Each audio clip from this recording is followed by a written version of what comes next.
You're listening to Mad Radio. Mad Radio. Mad Radio. Make a difference.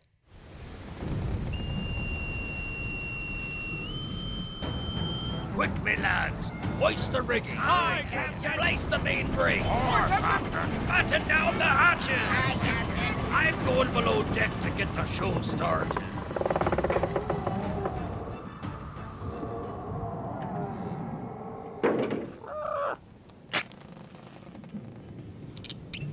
And now, he's uglier than a mushroom-headed clicker.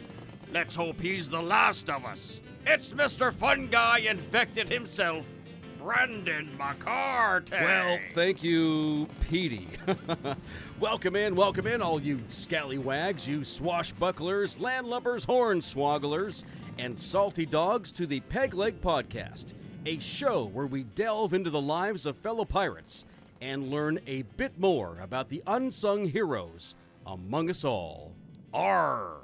This week we travel to the Outreach and Community Partnerships area to speak with an individual who actually graduated from MJC in 2003 with an Associate's in General Studies. He went on from there to go to CSUS and got his bachelor's degree in liberal studies in 2005. And then guess what? In 2011, he got his master's degree. That's awesome. In public administration. He actually started as a student worker back in 2003 for MJC. He became a program representative 1 in 2005. And then I'm not going to go into everything that he's done because I want him to do that. But tons of stuff, tons of experience, excellent stuff. He is a traveler for sure. He has had the opportunity to go to Kona, Las Vegas, San Antonio, Coronado, Phoenix, and the list goes on and on. He'll talk about that. He has performed as a rapper several times in the area. Does anyone remember Fat Cat? The other place? That's just to name a few. He put out his first album, FCC, in 2017. He also has another album, his first solo, called and this is awesome, the Chubacabra's Skin Seat Covers. That was in 2018. Of course we're going to ask about that. He is a father of 3, and he is currently engaged as of 2022. Also, on a funny note, he has had 8 different desks and offices at MJC, and he believes that one day he might end up in the basement like Milton from Office Space. Hey, ladies and gentlemen, please welcome to the poop deck, Santiago Uvina. Thank you. Thank you for having me here. Man, you've got quite the rap sheet there. That's awesome. I try my best. So right now you're a program specialist. Yes, correct. Okay, I forgot to put that out there. Dang it. I got busy reading all your accolades there. So Santiago, how did you find your way to the great MJC? Well, it's an interesting story. I was a student here locally at the Downey High School. So you might know the federally funded programs, TRIO, the pre-college programs that have Talent Search and Upward Bound. Right. As a student in the middle school level, I think I was a part of the TRIO program. We used to go into the library and they offered tutoring. And then at Downey High School, I became more involved with the TRIO programs, specifically Talent Search. And back then, there was tutoring, there were field trips, and there was also some assistance with taking college courses. And I didn't know anything about it. I just started taking a weight training class back in 1998. And now that I look back, I'm like, wait, that was dual enrollment. I was a dual enrollment student, and which I recently worked for dual enrollment.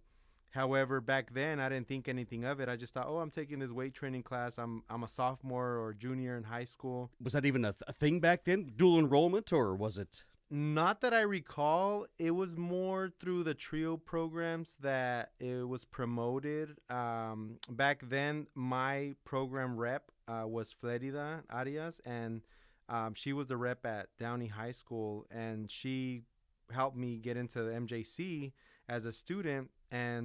But I don't recall ever being called or being, referred to as a dual enrollment student. I was just kind of Interesting. taking a class, and for it was weight training. I mean, you can't tell now, but it's been a few years. He's got some guns on him, son. But then I graduated from Downey High School in 2000, and I was a student still at MJC. I continued my studies, and I would see Flerida on campus. I would see the trio pre-college staff, and she tried to recruit me actually a couple of times. She approached me. She would see me on campus. Hey, when are you going to come work for us as a tutor? When you come work for us? And I'm pretty sure it was at least twice. And finally I said yes. And it was towards the end of my time at MJC, 2003. And I began working as a student worker in 2003. I started tutoring at the local high schools and middle schools. And from there, I mean, most of my career was with the trio pre-college programs. I just kept moving up, became a program assistant or program aide, I believe it was called at the time. And then a program representative 1, program representative 2, which were like the program technician positions now. And I felt like I was already doing specialist work with the trio programs, and it was fun. I mean, I got to go on trips with all these students, take them to universities and different events, and even theme parks. So I got to visit places that I wouldn't have visited personally because, I would never have thought of going to these places. But being able to travel with these students and experience it with them was very fulfilling, because some of these students had never even gone to the beach. Right. So, we would take them down south, Southern California, visit UCLA, UC Santa Barbara. And, hey, let's go stop by the beach and check out the beach.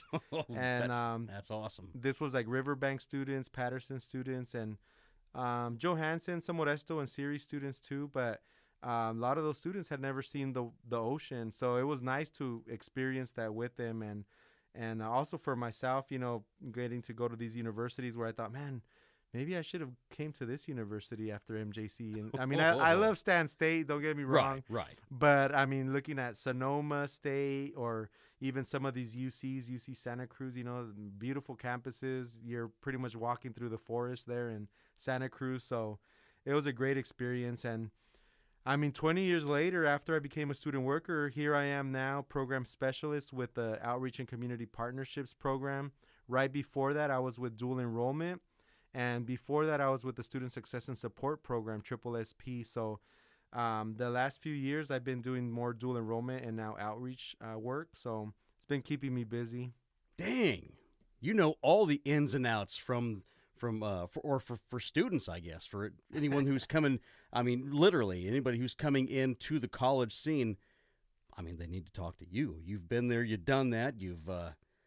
That's awesome. Yeah, I probably know too much, man. I know too many people. I know too much. I mean, you don't want to know maybe, but if you ask. Yeah, you know where all the skeletons are buried. Yeah, I know. I've been and there. the Science Community Center. They have the cadavers there. So where did you grow up at? I actually was born in Merced, California. However, I was only there about 3 years. My parents moved our family to Modesto. So Modesto, California was basically where I grew up. Now I live in Atwater, but, I won't give you my address just in case there's anybody out there listening, but, but, I grew up in Modesto. I went to, Fairview Elementary, Henshaw Middle School, Downey High School, Modesto Junior College. And then I was commuting to, CSU Stanislaus in Turlock, but I mainly grew up in South Modesto, Southwest Modesto, out in the country. My dad was working there in the almond orchards, and my mom was working at the elementary school I attended, Fairview Elementary. So towards my teenage years, that's when I moved to North Modesto. I actually live right down the road here. I was mentioning, literally a few houses down. That's crazy. So we moved to North Modesto, and this is during the time I was in middle school and high school, and also part of MJC. So I've been in the area for a long time, most of my life, actually. I mean, I've been living in Atwater for about 4 years or almost 5.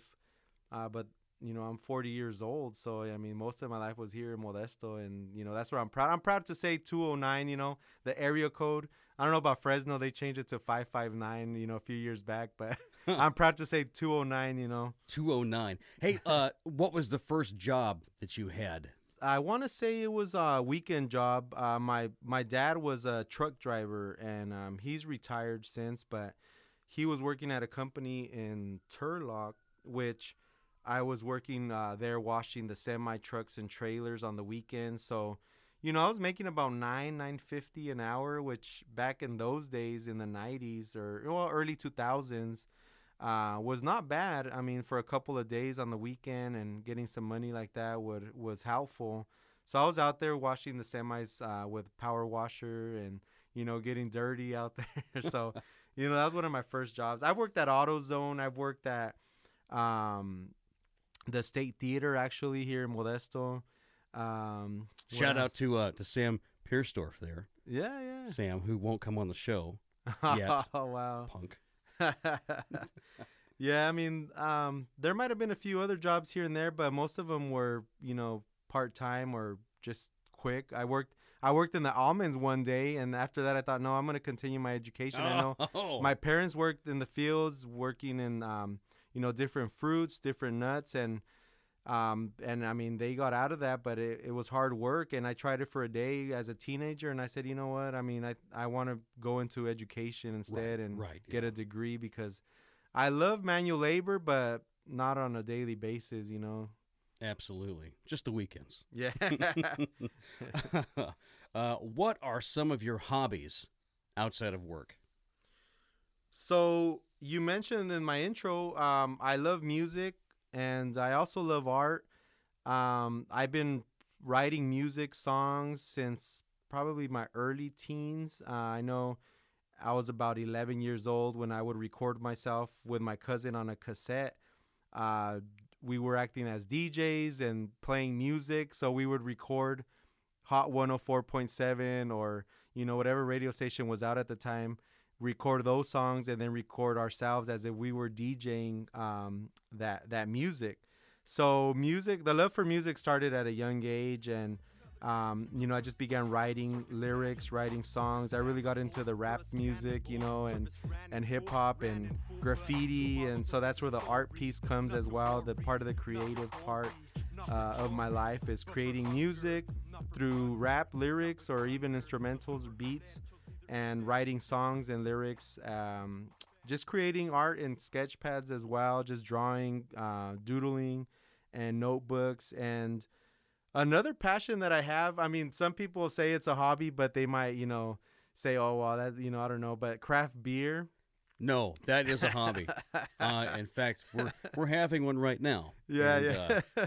Yeah. It's I mean, just the IPAs alone, right? You can get way into the weeds on just that with all the different hops out there and everything else. But yeah. Oh, I guess then the question would be, what is one of your favorite beers that you've had? Well, it's interesting because I'm the type, I like craft beer in general. So I'll try anything once. And I guess I could say there's a few staples that have been consistent. Certain breweries are very consistent with their beers and their flavors. So I usually stick to those. I mean, Russian River is a huge one. They've been around since back in the probably I would say 90s, or I know Sierra Nevada has been around since about the 80s. Yes. Some of these really big breweries, but are very consistent with flavor.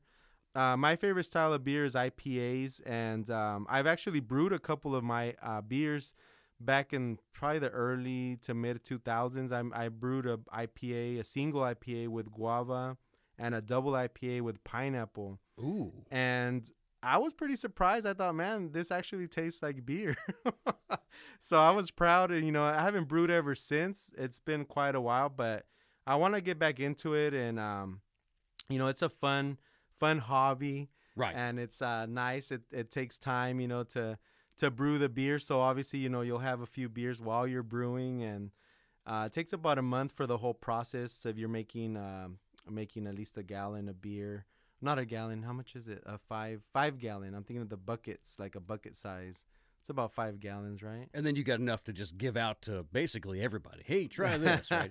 Because I mean, it only lasts for so long, right? Yes. Some friends and family got to enjoy it. Oh man. So yeah, I mean, I love craft beer, visiting breweries. So that's part of my traveling, as I like to travel. And when I travel, I usually visit breweries and try out what beer they have there. Me too. There you And go. we'll talk about all of the travels that you've had a little bit later. But let me ask you this. What is something that you pride yourself in? Well, this is a good question because I've thought about my role at the college, but then I thought about personally as well. And I feel that more now than ever, I've been trying to grow as an individual personally. So I take pride in my growth as an individual, professionally and personally. And personally, how much I've grown as a father and my parenting.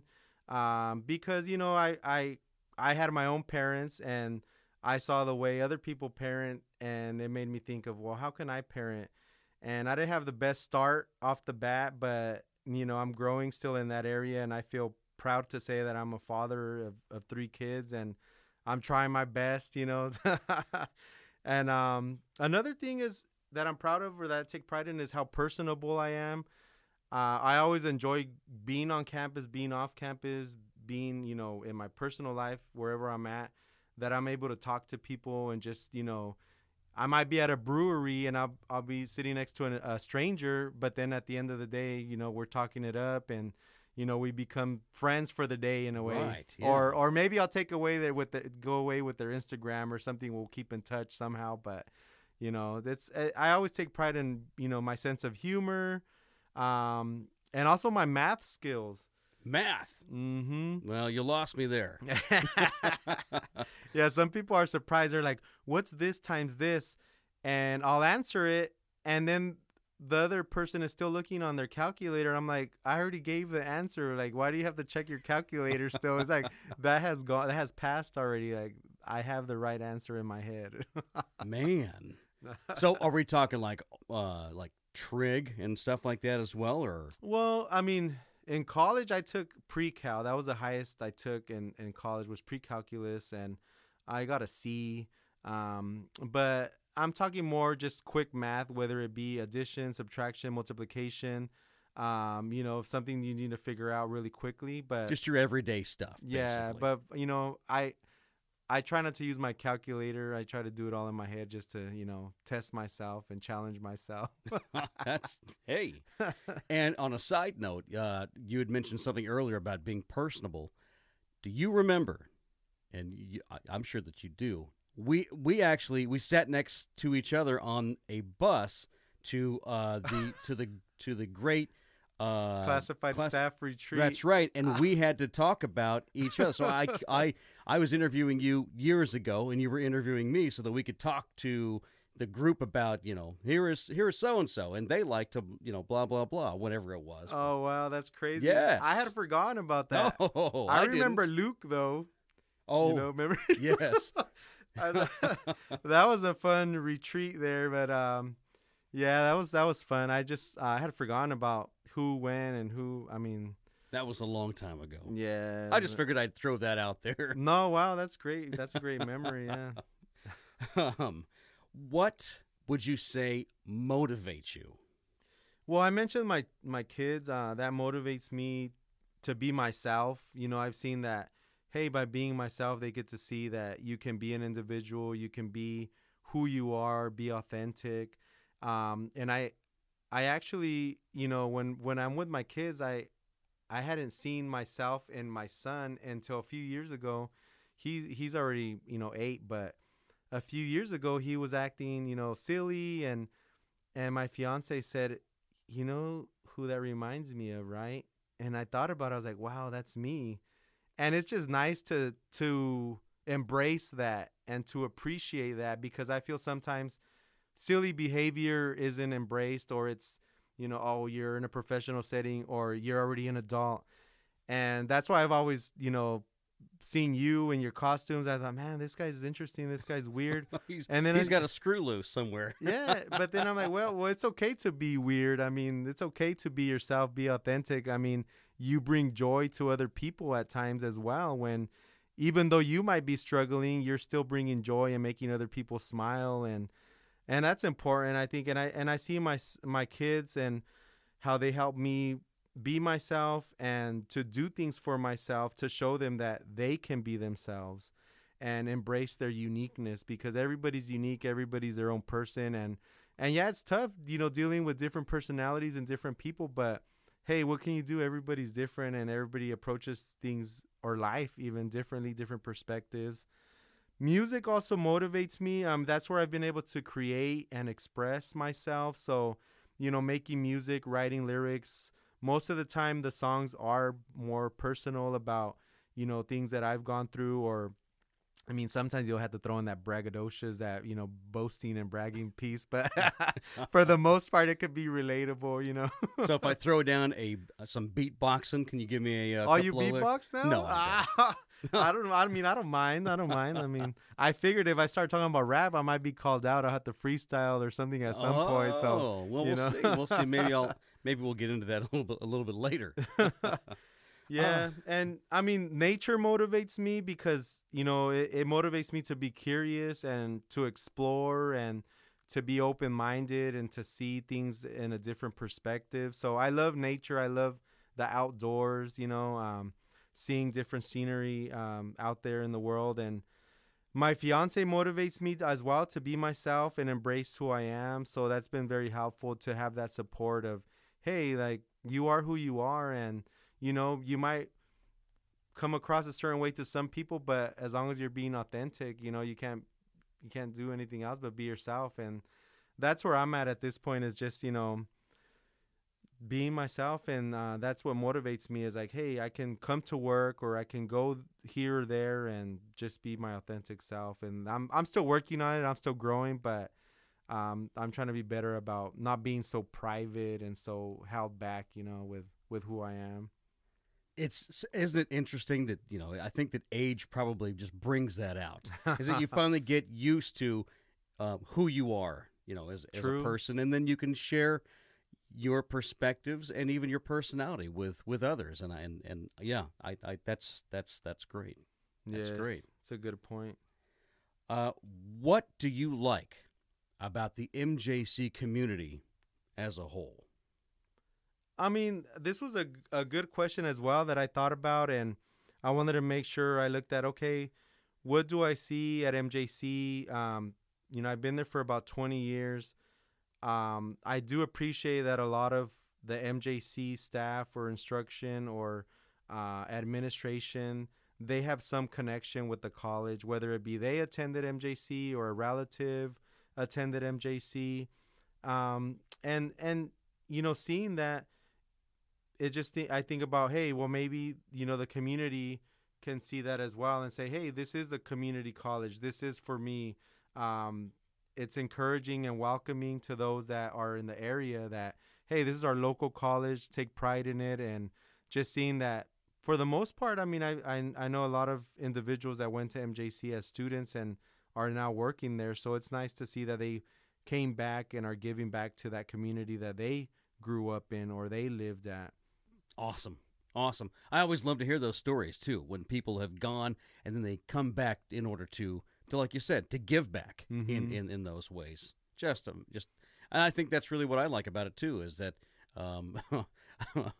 I can only speak for myself because I was academically dismissed from the JC, but maybe I'm just paying my penance at this point. I don't know. I'm not sure. Where are some of your favorite places to eat? That's funny because I had, took some notes on these questions. Some of these questions I took notes on a week or so ago. Yeah. And my first place on the list was Taco Bell. Taco Bell. And that's what I had for lunch today. Is that right? Yeah, so I was like, wow, like I love Taco Bell. I even bought myself a gift card during Christmas time because if you buy a gift card, you would get $5 extra or something. So I bought myself a gift card just to get that bonus $5. Oh, wow. And I mean, I have Taco Bell hot sauce packets in my filing cabinet at work. I mean, I don't know. I have to check if they've expired or not, but they go with everything though. Right? Exactly. Yeah. So even the cafeteria burritos there, breakfast burrito. I normally put the tapatio. Oh, okay. Tapatio? Tapatio. Yeah, and then because I can't stand it to be too hot, so I put some ketchup on there. Yeah, no ketchup. Yeah, hey, whatever. So Taco Bell, where else do you like to go?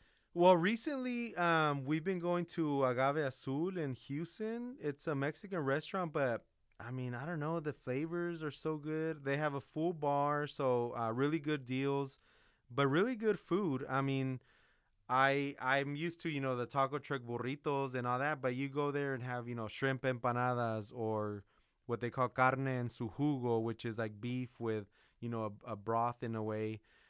So they have a lot of variety, a lot of great dishes that I've had. Everything I've had there so far has been good. So I know I'm sounding like a commercial for them, but so is that like a wet burrito then? Is that what you were talking about with the that last one? Carne en su jugo? Yeah. No, it's like almost like a soup, like in a bowl, right? You have a bowl, and it has a broth, and it has beef and a few other vegetables, beans, and it has the one I had it's like a green salsa. So it's a bowl. It's it's like a soup, like a broth. Ooh. Yeah. So no, wet burrito is burrito mojado. So but carne en su jugo though. I have to at some point I have to learn Spanish. I'm just lazy. Carne en su jugo could be translated to like meat in its juice. Okay. That's interesting. But it's good food. I mean, locally I like Food Fix. Their fries are great. I bought the seasoning. Yeah. They sell that. They sell their pickles as well, their desserts, and they have craft beer on tap. So you can't go wrong. Yeah, absolutely. That's what, when I'm gonna pick somewhere to go with the wife. Yeah, I'm like, what do I want to drink tonight? Exactly. Yes. And Food Fix is a good option. I mean, they have good food and good drinks, so it's good. A good spot. Nice central downtown location. So, yeah, recently, I mean, just trying to support local restaurants, but also Taco Bell. I can't get away from Taco Bell. So, if you will, tell us a funny story or experience that you've had either professionally or personally. This was a tough one because I feel like my personality, everything I do one day will probably become a funny story. Yeah. I mean, even at work every day, the student workers and my colleagues, I mean, I can't stop them from laughing. I just have to, have an audience. So, I mean, I just talk about anything and everything. And I haven't really had like a big story or big experience, but I mean, I hope that one day people will remember me as, the funny guy or the great sense of humor, because that's what I try. I try to be the person that makes people laugh or makes them smile and keeps them on their toes at the same time. Hey, we're at work, but you can't be serious all the time. Like we can have a good time too and enjoy what we're doing with some humor. So I don't really. I mean, I do have a funny story. I guess it's more personal because only certain people in the work group know. But when I started in Triple SP, there were about 6 of us, I believe, program specialists. It was a newer program, student success and support, and we were all sitting in a group doing some team building exercises. And they had us go around and write on a Post-it note. Oh, what's something that you can say about one other staff member? And I chose the staff member, and I wrote on the Post-it note, "I never knew of your existence." And for a long time, people thought that was a negative thing. That you never knew of this person existing or their existence. And my sense of humor, sometimes it could be dark humor, but my sense of humor could be dry. And when I said that, I said, "Yeah, I never knew of your existence."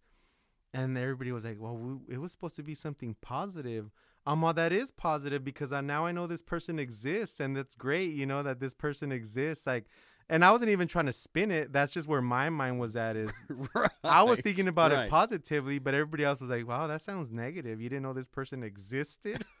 They took the one word and they flipped it. Yeah. I was like, okay, Oh. that's just my sense of humor. I mean it in a compliment. And I always tell people, hey, if I'm joking with you, or if I'm treating you a certain way where it might seem a little bit rude or a little bit, different, I'm like, that means I like you. I don't just mess around or speak to people, all people like that. So that means I like you, and you're, I like your company, and Right. so it's just my way of saying, hey, I like you. I was recently at a crab feed, and this guy that was right across the table from where I was, he looked like Phil Hartman. And I said, "Man, you really look like Phil Hartman." And he goes, "Dead or alive?" You're right. And I was like, "Oh my gosh, that's so horrible." I thought that's what I was thinking. I was like, isn't he dead? I was like, Yes. So yeah, it's you change one thing, and yeah, nobody knows exactly what you mean by that. So right. You have to explain it to him, like, comedians are always misunderstood. right. Exactly. Jeez, I hate that. Who has been your biggest influence, either personally or professionally, or both? I have two people that I put down for this question, and I feel it goes into the professional level because personally, my mom and dad, they were a huge influence in my life. I mentioned they worked out in the fields. They came from Mexico, from Durango, Mexico. Actually, we visited my mom's ranch in high school. I was probably about 15 or 16, and it was still a ranch. It was off the main road, a couple miles in, and dirt, and basically there was one little convenience store, and that was it. And it was a small village, and my parents came from Durango, Mexico, to the United States, and with nothing basically, and we're working at a young age.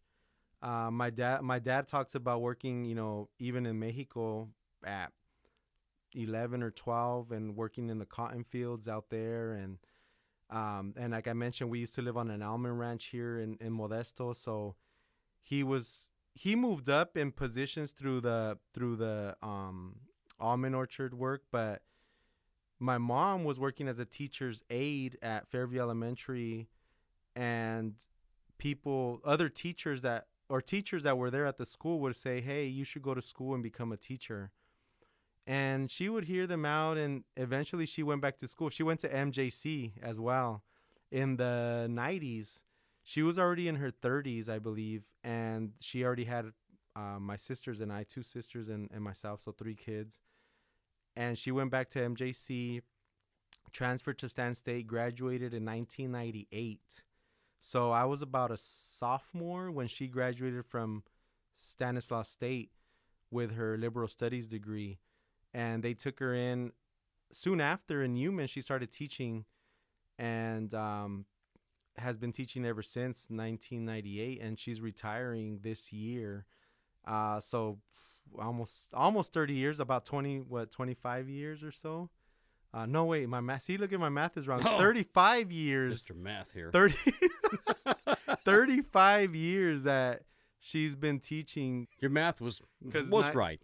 98 plus 35 is 23. Sure. So 20, I'll take 23. your word for it. That's impressive.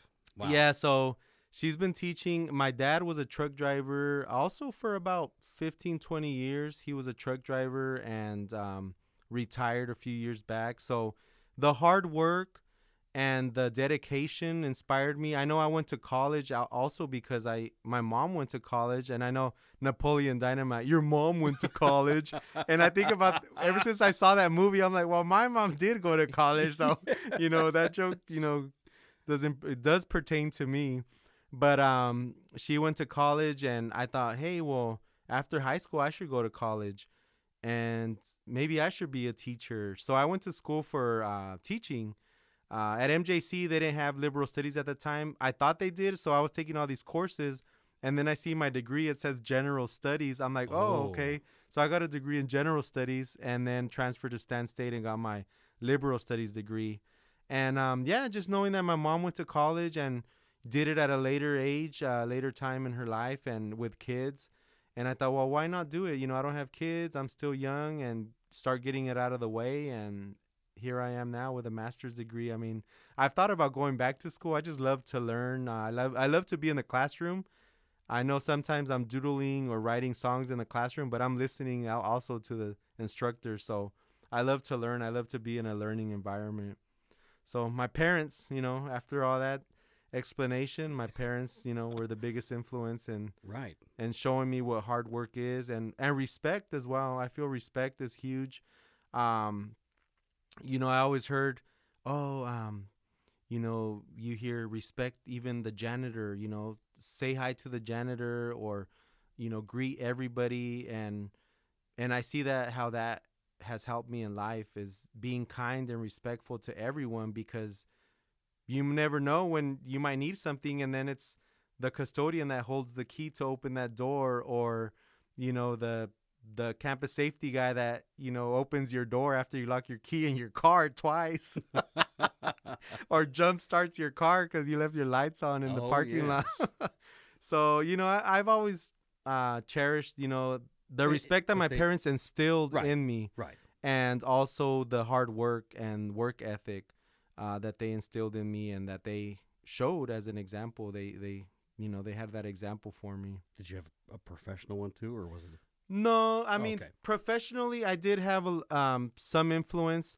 Somebody influenced me. It was Flerida Arias. So professionally, I mentioned how I was a student, and then I became a student worker because she was, asking me and pushing me in a way, and she saw something in me that I probably didn't see, and she was very supportive, and I was with Flerida and Francisco Bañuelos for most of the time there at the college, and they were very influential because, I got to see people that look like me, people that I can relate to, and it felt like a family. It felt like, hey, this program is for me. We're helping other students or other families that are in similar situations that I was. I was a first generation student. I mean, my mom went to college, but she finished it later in life. So I, give me a chance, Mom. I want to go to college too. I still want to be first generation. I'm the first of the kids. I'm the first of your kids to go to college, and also low income. We were low income, and that's the community that we serve through the TRIO programs, and seeing the gratitude and the respect from the families and the students, the motivation, how they say, the ganas, the will to get it done and to go to college was nice, because, I mean, I was in those same shoes back when I was a student in high school and middle school. So it's nice to help those that are in the same position that you were in before you got your degree, or before you made it in life, or made it this far in life, If you had a free plane ticket to anywhere in the world, where would you go and why? And obviously, you've been quite a few places, so we'll have to kind of skim through those. But do you have somewhere where you haven't been, where you would be like, oh yeah, I would definitely go there? Yeah, it's on my bucket list. There's a few places on my bucket list, but the main one that I thought of that I wanted to, use for this question was Vietnam.